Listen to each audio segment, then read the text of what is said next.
IIT JEE mains और JEE advanced mathematics की जो एक कॉम्प्रहेंसिव तैयारी आपको करवाई जा रही है सिंगेज मैथमेटिक्स पैकेज के थ्रू, जो कि एक डिटेल्ड बैनर में आपको हर एक चीज़ कवर करता है। इन्होंने पूरे पैकेज को 5 किताबों में क्लासिफाई किया, यानी जो आपका पूरा सिलेबस है, coordinate geometry, calculus, vectors in 3D, algebra और ट्रिग्नोमेट्री, इसी तरीके से ये 5 किताबें बनाई हैं और ये प्रॉपरली बहुत बहुत होलिस्टिकली और बहुत कॉम्प्रहेंसिवली हर एक चीज़ कवर करती है।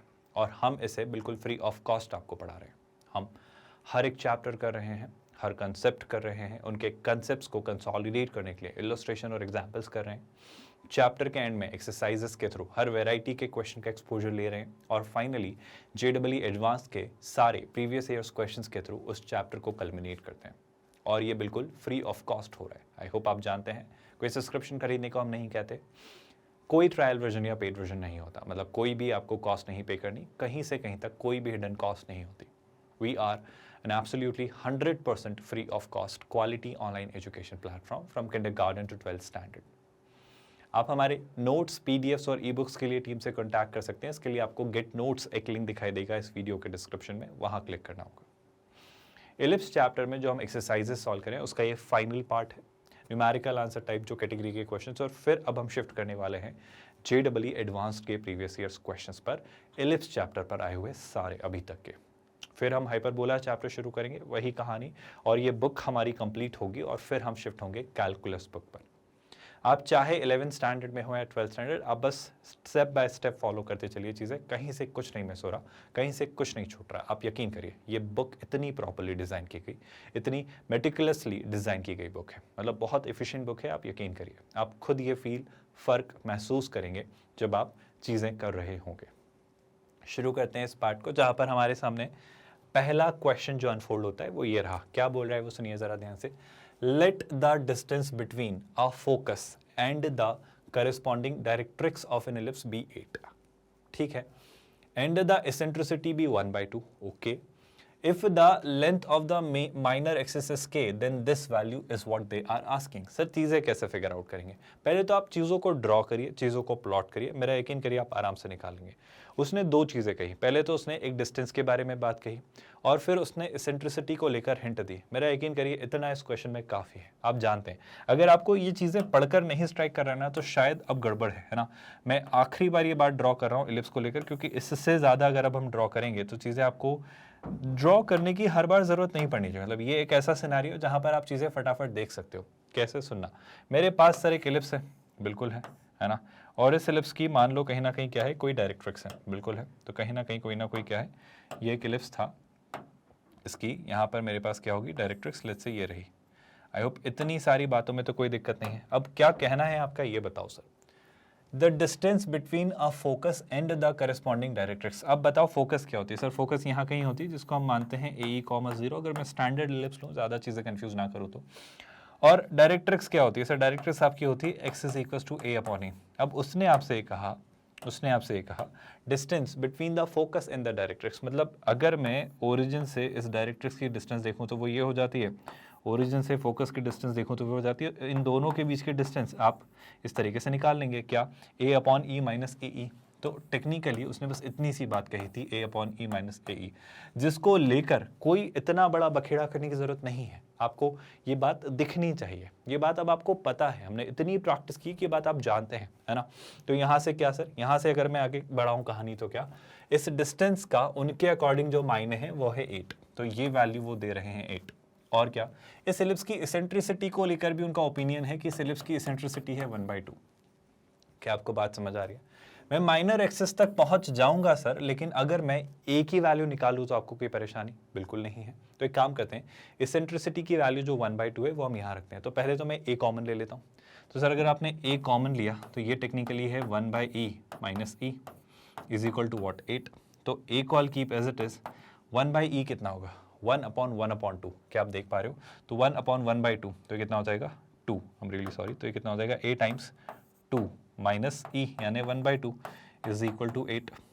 2 माइनस 1/2 आई थिंक 3/2, और 3/2 जब वहां गया तो कितना हो जाएगा, 2/3। तो 8 इंटू 2/3 जो कि कितना आ रहा है, जो कि आ रहा है 16/3। तो मेरा क्या कहना है आपसे, ए पता है, ई पता है तो बी नहीं निकाल सकते क्या? बी तो और आराम से निकाल सकते हैं सर। बी के लिए फॉर्मूला जो हमने पढ़ा है वो बड़ा सिंपल सा फॉर्मूला है कि सर बी स्क्वायर जो होता है वो होता है ए स्क्वायर टाइम्स 1 माइनस ए स्क्वायर। तो बी स्क्वायर कितना होगा? ए स्क्वायर, ए कितना आ रहा है भाई? ए आ रहा है 16/3। आई होप हमने सही किया है। ये कितना है? 4 माइनस 1/3 यानी कितना? 3/2, 3/2 उधर गए तो 2/3, 8 ऑलरेडी था तो 16/3 है ना। तो 16/3 का स्क्वायर आप लिखना चाहें तो लिख लें, बट मैं इसे ऐसा ही लिख रहा हूँ ताकि मैं फाइनली जब स्क्वायर रूट लूँ तो फाइनली ले लूँगा। क्या आप मेरी बात समझ पा रहे हो? और ये होगा 3 × 3 है ना। तो ऐसा मैं इसे जानबूझ के ऐसा लिख रहा हूँ। 1 माइनस ई स्क्वायर, ई कितना था याद करो सर? ई है 1/2, तो 1/2 का स्क्वायर कितना होगा? 1/4, और 1 में से 1/4 सबट्रैक्ट किया तो शलय से वो होगा 3/4। तो चीज़ें हम ऐसी लिख ले रहे हैं, कोई परेशानी? अच्छा सर इसे थोड़ा सिंप्लीफाई कर लो आप। देखो सिंप्लीफाई अगर मैंने किया तो मुझे क्या क्या दिख रहा है सर? 1 3 से 1 3 ये कैंसिल, 4 का 16, 4 टाइम्स। तो फाइनली जो बी स्क्वायर आ रहा है, या मैं कहूँ बी जो आ रहा है, ध्यान से देखना, 16 का अंडर रूट 4, 4 का अंडर रूट 2, तो 4 × 2 कितना? 8। तो बी आपके अकॉर्डिंग आ रहा है 8/√3। Do you all see this happening here? B जो आ रहा है वो आ रहा है 8/√3, but according to them what are they trying to make you understand? उनके according to them the value of the minor axis is the length, if the length of the minor axis is K, है ना। उनके according जो minor axis की length है वो के है, तो ये जो वैल्यू हमने निकाली वो के है उनके अकॉर्डिंग, और वो √3k/2 की वैल्यू पूछ रहे हैं। वो क्या पूछ रहा है? वो पूछ रहा है √3k/2, और के क्या है? ये जो लेंथ हमने निकाली है, ये जो लेंथ जो हमने बी कही है वो उनके अकॉर्डिंग के है। तो के की वैल्यू अगर मैं पास करता हूँ तो वो कितनी है? 8/√3। आई होप अब तो आप आराम से कह पा रहे होंगे कि आंसर क्या होगा। Sir this part gets cancel, तो 2 का 8 कितना? 4 टाइम्स। इस क्वेश्चन का आंसर आप क्या मार्क करेंगे? इस क्वेश्चन में जब आपसे वैल्यू पूछी जा रही है तो आप इसे कहेंगे 4। मेरा महज आपको बस इतना सा सजेशन है, इतनी सी हिदायत है कि ये सारी बातें जब आपको पढ़ा दी गई हैं तो पूरा प्रॉपरली ऐसा क्रिएट करना ज़रूरी नहीं है। बस एक छोटा सा करेक्शन जो मुझे दिखेगा इसमें, हाँ ध्यान से देखो, ये क्या वैल्यू आई है? सर ये वैल्यू आई है आपकी बी, है ना। ये वैल्यू बी की है। अगर मैं आपसे माइनर एक्सिस की बात करूं तो माइनर एक्सिस को आप 2b कहोगे। 2b यानी क्या? 16/√3। तो ये होगा आपका माइनर एक्सिस जो कि 2b है ना। हमने सेमी माइनर एक्सिस ले लिया था। बस ये छोटे से सिली एरर्स आप अवॉइड करेंगे। तो यहाँ पर 8/√3 की जगह आप क्या रखेंगे? आप रखेंगे 16/√3। तो 2 का 16 8 टाइम्स, तो टेक्निकली इसका आंसर 4 नहीं 8 होगा, जो कि आप फाइनली यहाँ लिखेंगे 8। कोई दिक्कत, कोई परेशानी? बस मुझे वो देखते देखते स्ट्राइक हुआ कि मैंने बी की वैल्यू शायद गलत ली है, जो कि कितनी थी, मतलब बी की वैल्यू तो सही ली है, जो कि सेमी लेटस रैक्टम है। हमें क्या पूछा? सॉरी, सेमी माइनर एक्सिस है, हमसे माइनर एक्सिस पूछा जा रहा है, तो 2b होगा। ऐसे सिली एरर्स आप अवॉइड करेंगे, ध्यान रखिएगा। बस ऐसी छोटी सी एक गलती आपके पूरे मार्क्स खा जाएगी। मतलब आपने सब कुछ सही किया, सब कुछ अच्छे से किया, पर एक छोटा सा ऑब्जर्वेशन जो अगर आपने ठीक से अप्लाई नहीं किया तो आप इस तरीके से अपने मार्क्स लूज करेंगे। आई होप आप ऐसी गलतियां कमिट नहीं करेंगे। मूव करते हैं नेक्स्ट क्वेश्चन पर। ये एक और बेहतरीन सा क्वेश्चन, वो क्या लिख रहे हैं जरा इस पे बात करते हैं। Suppose x and y are real numbers that x² + 9y² - 4x + 6y + 4 = 0। तो ये जो भी होगा हम समझेंगे सर, लेकिन इसमें करना क्या है? वो पूछ रहा है आपसे एक एक्सप्रेशन 4x - 9y की मैक्सिमम वैल्यू। सर इसको देख के आप ये आइडिया कैसे लगाओगे कि ये एलिप्स है, हाइपरबोला है, पैराबोला है, क्या है? मुझे क्या पता? मुझे नहीं पता। अगर एग्जाम में आ गया तो बोलेगा थोड़ी कि एलिप्स से एक क्वेश्चन मैं पूछ रहा हूँ आपसे, है ना। ये तो एक क्वेश्चन है, तो मैं कैसे सोचूंगा? मैं ऐसे सोचूंगा कि जो भी एक्सप्रेशन दिख रहा है, अगर मैं इसे थोड़ा सा तोड़ लूँ, थोड़ा सा क्रैक कर लूँ, तो मैं समझना चाह रहा हूँ इस एक्सप्रेशन को। देखो ये लिखा हुआ है x² प्लस के बजाय मैं लिखता हूँ -4x पहले, है ना। फिर कुछ हम लिखेंगे, फिर हमारे पास क्या दिख रहा है? 9y², है ना, प्लस क्या? प्लस 6y, और एक +4 और है जिसे हम एडजस्ट कर लेंगे जैसे भी हालात बनेंगे उनके अकॉर्डिंग। तो चीज़ें ऐसी कुछ हैं। मैं आपसे महज इतना सा कहना चाह रहा हूँ कि देखो मैं इसे परफेक्ट स्क्वायर बना सकता हूँ क्या? मैं इसे एक एलिप्स शेप में देख पा रहा हूँ कि शायद बन सकता है। तो देखो कैसे, a² - 2ab, है ना। तो -2ab मतलब -2 × 2। तो सर 2ab यानी आपको b² चाहिए, यानी 2 का स्क्वायर चाहिए। क्या इस बात से आप सब सहमत हैं? आई होप कोई दिक्कत नहीं है आपको। सर अगर आपने अपनी मर्जी से 4 ऐड किया है तो अपनी मर्जी से 4 सब्ट्रैक्ट भी करो। तो 4 सब्ट्रैक्ट हमने कर दिया। क्या आप मेरी बात समझ पाए? अभी क्या, अभी सर एक काम करते हैं, यहाँ से कुछ कॉमन ले सकते हैं क्या? बिल्कुल ले सकते हैं। अगर यहाँ से मैंने कॉमन लेना चाहा तो 9 तो कॉमन मत लेना, या 9 मत लो सर कॉमन, इसको ऐसे ही रखो, बाद में कॉमन लेंगे, इससे अच्छा ले लो पर यहाँ पे फिर आप एडजस्ट नहीं कर पाओगे उसको। ध्यान से सुना, मैं जो कहना चाह रहा हूँ उसे गौर से देखना। ये लिखा हुआ है 9y² + 6y। एक काम करते हैं, हम पूरा 9 कॉमन लेते हैं, देखेंगे जो भी चेंजेस आएंगे। पर पहले तो मान लो हमने 9 पूरा कॉमन ले लिया, अगर नहीं भी लोगे तो कोई विशेष फर्क नहीं पड़ता, रख लो। 9y² को क्या मैं थोड़ी देर के लिए 3y का होल स्क्वायर लिख सकता हूँ, अगर आपको कोई परेशानी ना हो। तो हमने इसे क्या लिखा, 3y का होल स्क्वायर। तो ये लिख रहा है 3y का होल स्क्वायर। क्या 6y को आप देख पा रहे हो? 6y को आप देख पा रहे हो कैसे लिखते हुए? 6y को 2 × 3y × 1। तो आई होप आप ये नोटिस कर पा रहे हो कि सर a² + 2ab तो मिला, b² की कमी है। तो b² मतलब क्या सर? b² मतलब आप इसमें क्या ले लो, 1 का स्क्वायर ऐड कर दो। सर आपकी मर्जी से तो आप ऐड नहीं कर सकते, तो बिल्कुल मैं 1 का स्क्वायर सब्ट्रैक्ट भी करूंगा या 1 का स्क्वायर राइट हैंड साइड पर भी पोस्ट कर दूंगा, है ना। इससे क्या होगा जरा गौर से देखिए, इससे कुछ तो हो रहा है, अगर आप नोटिस करें तो क्या हो रहा है, ध्यान से देखो। ये दिख रहा है आपको x - 2 का होल स्क्वायर, ये आपको दिख रहा है x - 2 का होल स्क्वायर प्लस, गौर से देखिए ये क्या दिख रहा है, ध्यान से देखो, 3y + 1 का होल स्क्वायर। ये दिख रहा है 3y + 1 का whole square is equal to 1। Can I make some simplifications over here? क्या कोई स्कोप है, कोई चांस है इसमें थोड़े से सिंप्लीफिकेशंस की गुंजाइश का? मैं सर इसे काफ़ी हद तक एक एलिप्स जैसा पा रहा हूँ। बेशक अगर इसमें थोड़े से एक छोटा सा चेंज और दिख जाता कि अगर मान लो मैं यहाँ से 3 कॉमन लेता हूँ, क्योंकि y सिंपल दिखना चाहिए सर, जैसा x अलोन है, x का कोफिशिएंट 1 है, ऐसा y का कोफिशिएंट 1 हो। तो मैं बहुत स्टैंडर्ड एलिप्स जानता हूँ, x एक्सिस और y एक्सिस के पैरेलल ही उसके मेजर एक्सिस और माइनर एक्सिस होंगे। इस हालात में मुझे बस यहाँ से 3 कॉमन लेना है। तो जब आप टेक्निकली 3 कॉमन लेंगे तो 9 बाहर आएगा, क्योंकि 3 का स्क्वायर बाहर आएगा, जो कि मैं एक्जैक्टली यहाँ करना चाह रहा था। पर अब यहाँ से आप देख लीजिए, तो जब आप 9 बाहर लेते हैं, है ना, तो टेक्निकली क्या हो जाएगा, ध्यान से देखना सर। ये तो रहेगा आपका x - 2 का होल स्क्वायर, इससे आप छेड़खानी मत करिए, अपॉन में 1 लिख लीजिए अगर आपको चीज़ें समझने में आसानी रखनी है तो। जब 3 स्क्वायर बाहर लाए तो अंदर क्या बचा सर? अंदर बचा y प्लस, यहाँ से भी 3 आपने लिया कॉमन, तो ये हो जाता है 1/3 का क्या, होल स्क्वायर। अब सोच के देखो, गौर से देखो, 3 स्क्वायर बाहर आया यानी 9 बाहर आया। अब यहाँ लिखा हुआ है 9, क्या उस 9 को मैं ऐसा लिख सकता हूँ 1/9? क्या आपको इस बात से कोई परेशानी? उस 9 को हमने लिखा 1/9, है ना, is equal to what, is equal to 1। यहाँ तक कोई भी दिक्कत, कोई भी परेशानी, कोई भी इशू है तो बताओ। आई थिंक सर ये आपका क्या बना, एलिप्स। बहुत सॉर्टेड सा एलिप्स है। एक बात बताओ सर, ये एक स्टैंडर्ड एलिप्स होता, हमारे लिए एक स्टैंडर्ड एलिप्स होता, बस गड़बड़ी हो गई।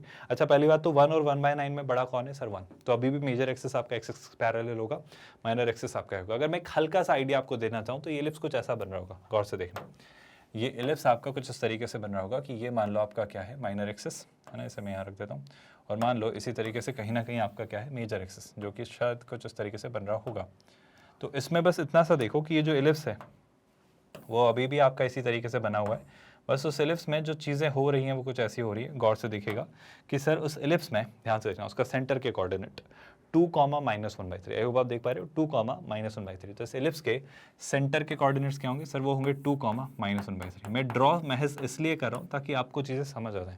ज़रूरत नहीं थी इस क्वेश्चन में, बट फिर भी आपको थोड़े और बेटर एक्सप्लेनेशन के लिए कि आप ठीक से चीज़ें वर्कआउट होती हुई देख पाएँ, प्लान देख पाएँ, समझ पाएँ, इसलिए करा जा रहा है सर। इसमें इसके आपके a² और b² भी आपको दिख रहे हैं। अगर मैं यहीं पर आपसे पूछूं a और b कितने हैं, तो देखो आप a कितना आ रहा है सर? a की वैल्यू आ रही है 1। और अगर मैं b पूछूं तो 1/9 b² है, तो b कितना होगा? 1/3। तो आपके a और b भी आपके सामने रखे हुए हैं।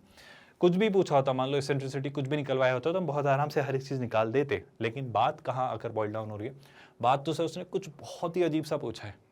ये क्या है? 4x - 9y + 2 की मैक्सिमम वैल्यू। सर ये तो बात अभी तक हमने पढ़ी ही नहीं, ये बात तो अभी तक हमने देखी ही नहीं। एक बात बताओ, ये x और y क्या है? टेक्निकली अभी फिलहाल जो x और y हैं वो पॉइंट्स हैं जो इस कंडीशन को फुलफिल कर रहे हैं। x और y वो पॉइंट्स हैं जो इस कंडीशन को फुलफिल कर रहे हैं, मतलब x और y वो पॉइंट्स हैं जो इस लोकस को फॉलो कर रहे हैं। लोकस को फॉलो कर रहे हैं मतलब एलिप्स के ये जो पेरीमीटर है, मतलब एलिप्स के ये जो बाउंड्री है, इस पर लाई करने वाले पॉइंट्स की वो बात कर रहा है।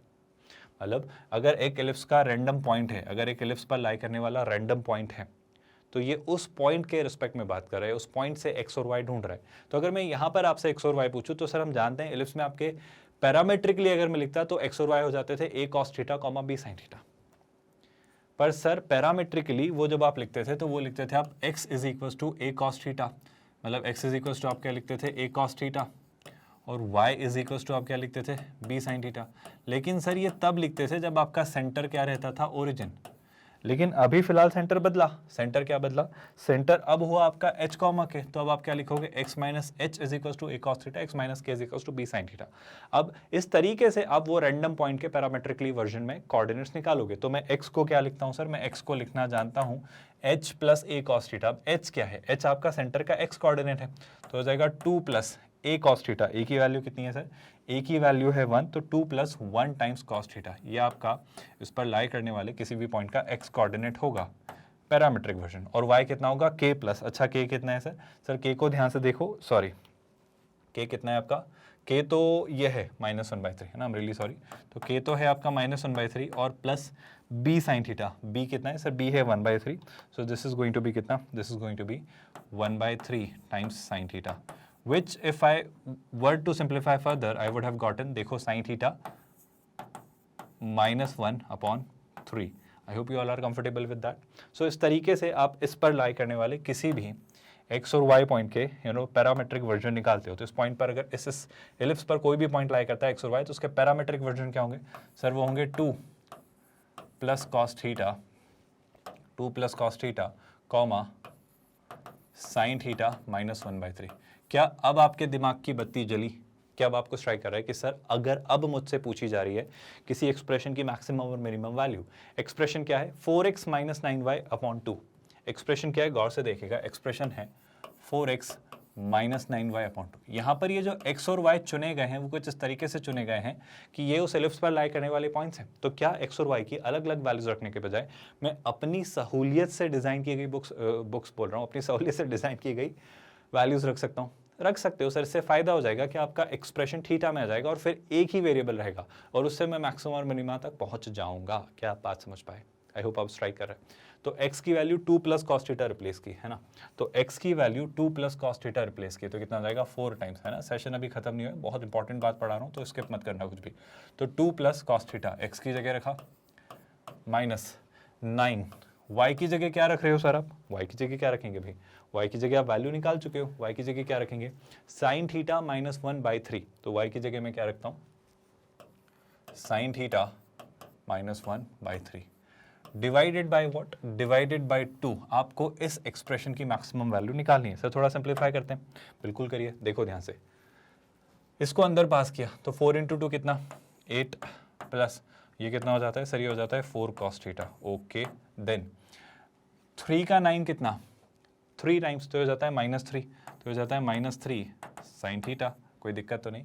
-3 को -1 से मल्टीप्लाई किया तो कितना? +3 और डिवाइडेड बाय 2 तो हमारे पास चला आ रहा है। अब मेरी थोड़ी सी सिंपल सी बातों के आप मुझे जवाब दीजिए, क्वेश्चन खत्म हो जाएगा। क्या बात है सर? एक बात बताओ, 8 और 3 कितना होता है? 11। तो मैं 8 + 3 को 11 से रिप्लेस करूँ तो आपको कोई आपत्ति तो नहीं है? नहीं है।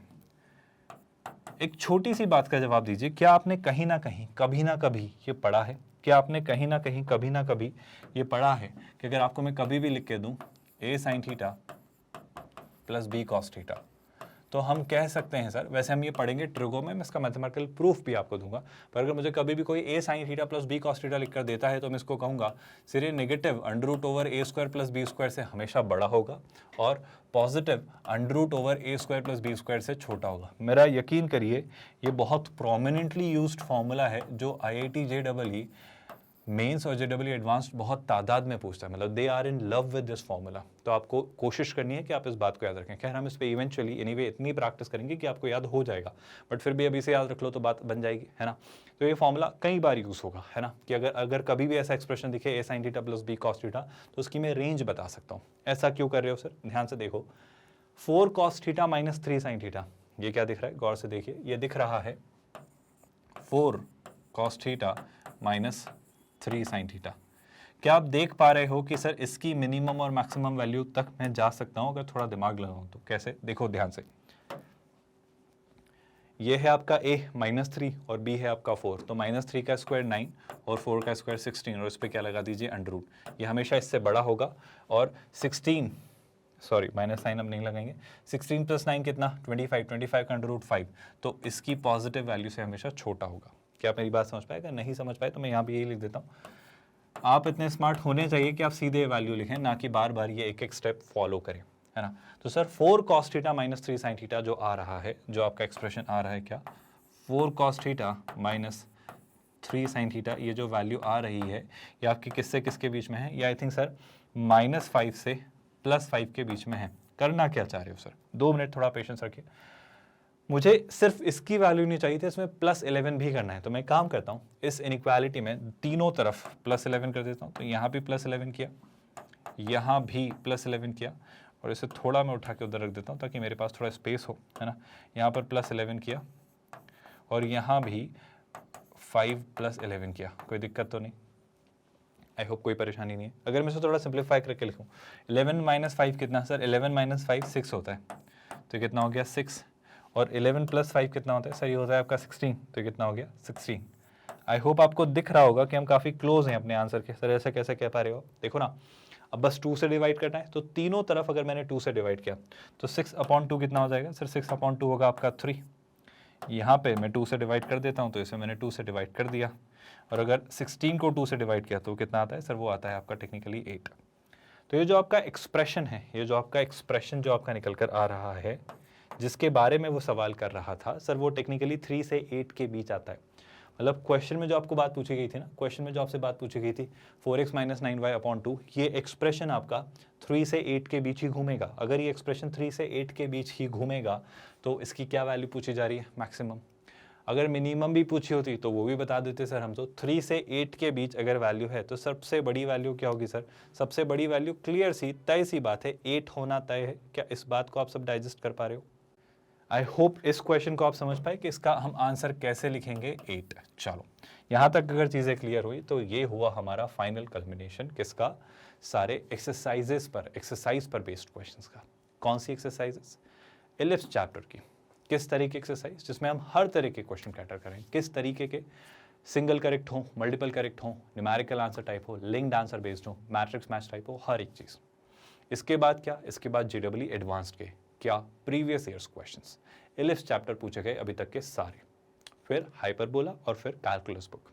ये हम क्या कर रहे हैं भाई? हम सिंगेज बुक के थ्रू आपको IIT JEE मेंस और JEE एडवांस की तैयारी करवा रहे हैं, और बिल्कुल फ्री ऑफ कॉस्ट। कोई चार्जेस नहीं ले रहे, कोई हिडन कॉस्ट नहीं है, कोई सब्सक्रिप्शन खरीदने को नहीं करे। ऐसा कुछ भी नहीं है कि कोई ट्रायल वर्जन हो और फिर पेड वर्जन आ जाए। हम 100% free of cost quality online education दे रहे हैं, किंडरगार्टन से 12th स्टैंडर्ड तक। आप हमारे नोट्स, PDFs, ई-बुक्स के लिए भी टीम से कॉन्टैक्ट कर सकते हैं। इसके लिए आपको इस वीडियो के डिस्क्रिप्शन में एक लिंक दिखाई देगा, गेट नोट्स। उसी लिंक में आपको इन सारे वीडियोस को सिस्टमैटिकली कंटेन किए हुए पूरे प्लेलिस्ट का भी लिंक मिल जाएगा, जहां लिखा होगा फुल प्लेलिस्ट लिंक सिंगेज mathematics for IIT JEE Mains and JEE Advanced. वहाँ पर आपको सारे वीडियो सिस्टमैटिकली मिलेंगे। आई होप आप जानते हो हम डेली आपके लिए 9-9:30 इवनिंग के वक्त रोज़ 2 वीडियोज़ रिलीज़ करते हैं, जिसके थ्रू आपकी एक प्रॉपर तैयारी चलती रहे और आप सिस्टमैटिकली अपनी प्रिपरेशन के साथ एग्जामिनेशन हॉल में जाएं। एक और छोटी सी बात स्टूडेंट्स, आप इन लेक्चर्स को रेगुलरली देखेंगे, प्रॉपरली हर एक चीज़ फॉलो करेंगे, नोट्स बनाएंगे, और जब भी कोई क्वेश्चन आपके सामने स्क्रीन पर आता है उसे आप सॉल्व करेंगे। बस यही की है इस एग्जाम को क्रैक करने की। फिर भी कोई भी क्वेरी या कंसर्न या कोई भी प्रॉब्लम या डाउट आता है, आप कमेंट में लिखेंगे, will definitely revert if the doubt और the concern is found to be relevant. The only concern we have is कि अगर ये आपको लग रहा है कि आपके लिए वर्दी है, जिसमें हम 5 किताबें, coordinate, calculus, vectors in 3D, algebra और ट्रिग्नोमेट्री, जिसके थ्रू प्रॉपरली हर एक चीज़ करा रहे हैं, मतलब सारे चैप्टर हम कर रहे हैं, सारे कंसेप्ट्स हम कर रहे हैं, हम उनको कंसोलिडेट कर रहे हैं इलस्ट्रेशन और एग्जाम्पल से, और एक्सरसाइज और JEE एडवांस के PYQs के साथ पूरी चीज़ें बहुत प्रॉपरली थरो मैनर में बाइंड अप कर रहे हैं, बिल्कुल फ्री ऑफ कॉस्ट। तो अगर आपको लगता है कि इस तरीके से ये और स्टूडेंट्स को बेनिफिट कर सकती है, so then do share it with those people. आप इसे और लोगों तक पहुंचाइए if you find it worth sharing, right. With that I think इतना काफ़ी है आज के लिए। मिलेंगे नेक्स्ट लेक्चर में, जहां हम अब शुरू करेंगे JEE एडवांस्ड के previous years questions based on the chapter ellipse. Let's call it a day here. ख्याल रखिए अपना। Thank you so much.